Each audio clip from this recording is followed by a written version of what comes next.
você pensa em clube de leitura, você pensa em participar? Você pensa, nossa, será que tem algum clube de leitura aqui no meu bairro? Será que tem naquele shopping ali daquela avenida que eu sempre passo? Ou você pensa assim, nossa, como deve ser bacana reunir pessoas para conversar sobre um livro bacana? Ou quando você termina um livro, né, fala, nossa, e agora, como é que eu faço com esse livro? Com quem que eu converso sobre esse livro? Né? E aí você acaba entrando no YouTube para ver se tem mais alguém falando sobre esse livro, resenhas, grupos de discussão. Como é que eu faço para conversar, né, sobre esse livro? Então, o que é que te toca quando você pensa em clube de leitura? E às vezes é uma coisa, sabe, que vem antes até. O fascínio que você sente quando você conhece uma pessoa que tem o hábito da leitura. Tem uma coisa diferente no olhar, tem uma certa calma. O que é? Ela parece mais inteligente? Ela parece mais sábia? Parece que ela sabe de uma coisa que você não sabe? O que é que tem nas pessoas que têm o hábito de leitura e que quem não lê percebe? Porque eu tinha essa coisa.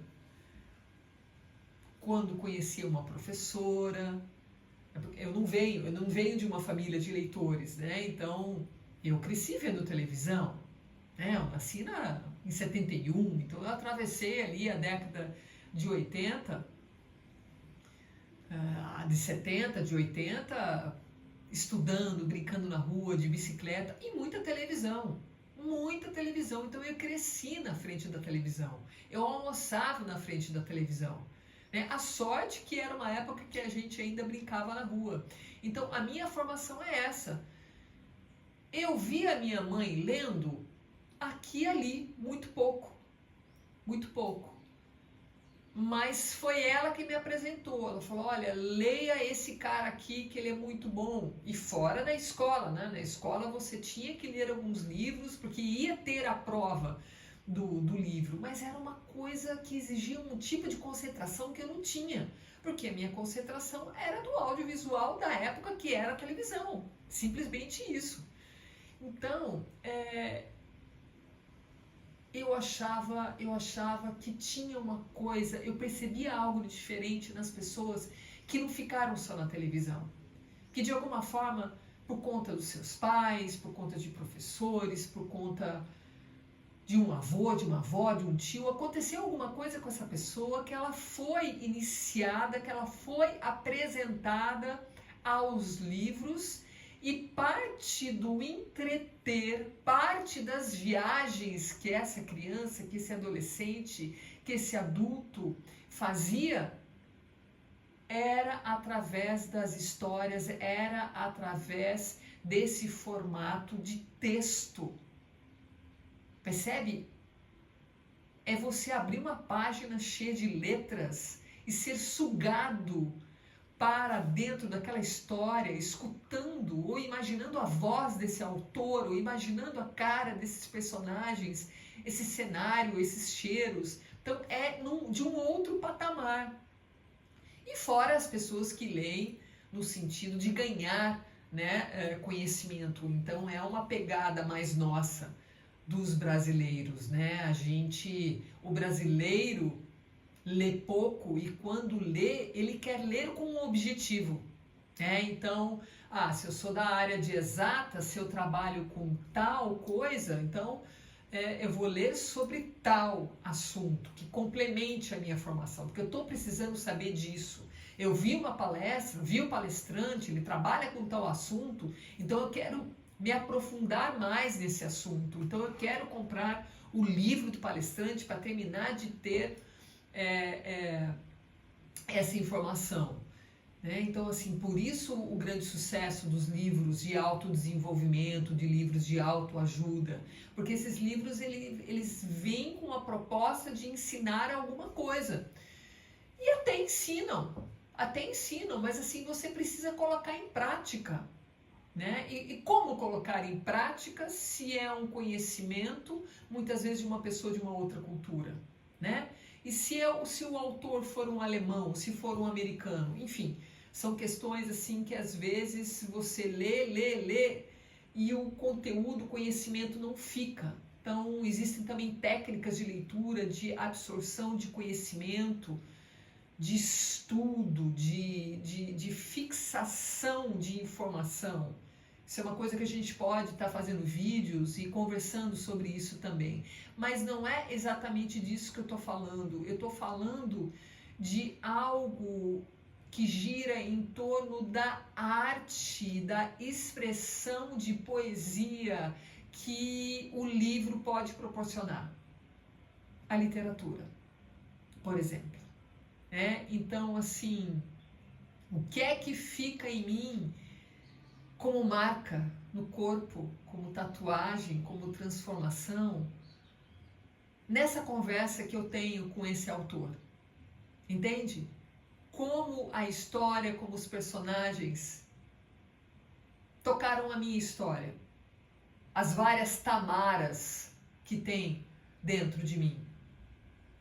Então, talvez seja isso que eu percebia no olhar, numa certa serenidade. Ou às vezes não é que a pessoa se torna serena porque ela lê, mas ela, às vezes ela tem até assim a peixeira nos dentes por conta dos livros que ela leu, né? Então assim, uma visão crítica, um poder de argumentação, né? É boa de discussão, sem desmerecer a tua opinião, né? Então assim, tem uma base de conhecimento, de informação, de acordo com a sequência dos livros que essa pessoa entrou em contato, que você percebe que na conversa, na maneira de se expressar, numa discussão, é um outro nível. É um outro nível. Você para escutar essa pessoa. Eu sei que não é todo mundo, né? Mas você está entendendo o que eu estou falando, né? Então, foi esse o meu desejo de me aproximar dos livros, para ver se eu me tornava um pouquinho essas pessoas que leram antes de mim, porque são mais velhas, porque tiveram mais acesso, que tiveram a sorte de encontrar com um adulto quando eram pequenos, que eram leitores e foi pegando o hábito e de repente estão lendo. Estavam lendo e por conta disso tinha esse algo de diferente que eu percebia. E foi assim que eu fui começando a ter um interesse por livros, lendo sozinha, tendo dificuldade e querendo conversar com alguém. E foi assim, achando que eu estava fazendo algo legal para as outras pessoas, na verdade eu estava pensando em mim, quando eu abri o meu primeiro clube de leitura. E também porque eu não queria perder o contato com aquelas pessoas. Abril de 2010 foi quando eu abri meu primeiro clube de leitura. Vai ver que é isso, eu não queria perder o contato com aquelas pessoas. Eu estava encerrando uma franquia, na outra semana eu já não ia mais me encontrar com essas pessoas e eu sugeri por que não continuar se encontrando para tomar um café e para conversar sobre um livro de um determinado assunto, para a gente continuar se vendo, discutindo, aprendendo, pensando juntos. Abril de 2010. E olha, foram 15 anos direto trabalhando com clubes de leitura, encontros, na maioria, os quase 500 encontros, entre eles a maioria semanais. Depois teve uma época que eu trabalhei também mensais, que é uma outra experiência, e online muito pouco. Mas, mesmo assim, eu acredito que vai dar pra gente conversar sobre muita coisa aqui, toda quarta-feira, no Psico Café.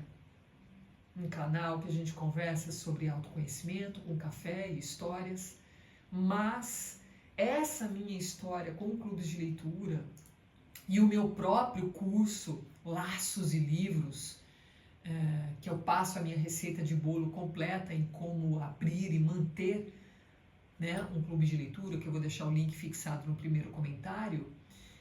A gente pode estar se encontrando toda quarta-feira aqui para eu estar falando sobre alguns assuntos que não tem no meu curso ainda.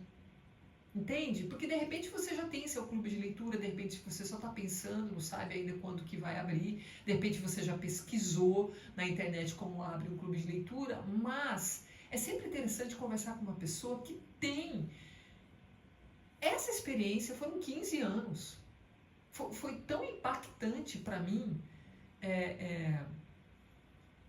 esse contato com os clubes de leitura que me levaram à minha segunda graduação, psicologia. Então hoje, se eu sou uma psicoterapeuta, com essa graduação, com esse peso dessa graduação, psicologia, é porque eu percebi a potência, assim, o quanto que um grupo mediado por um bom livro pode levar as pessoas a refletirem, a falarem e principalmente a escutarem o texto, escutarem as outras pessoas que estão na mesa. Eu acho que vai ser bem interessante. Eu falei meu nome é Tamara Algauer e eu te espero aqui toda quarta-feira para a gente conversar sobre clubes de leitura. Os outros vídeos você já sabe, né? São sobre autoconhecimento, sobre histórias e inclusive sobre o livro Mulheres que Correm com Lobos. Curte esse vídeo, já se inscreve no canal. Beijo!